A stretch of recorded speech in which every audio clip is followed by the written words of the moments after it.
Sut fyddwn ni'n disgrifio Mrs Thomas? Mae'n berson hyfryd, gofalgar, trysor go iawn.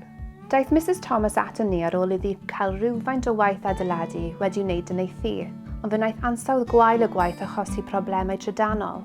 Roedd yn golygu mai dim ond y llawr isaf roedd hi'n gallu ei ddefnyddio wrth iddi aros i'r gwifrau trydan cael eu cywiro. Roedd hi'n teimlo bod yr adeiladwr wedi cymryd mantais ohoni ac roedd y straen yn effeithio arni. Roedd Mrs Thomas eisiau gwneud cwyn i'r adeiladwr.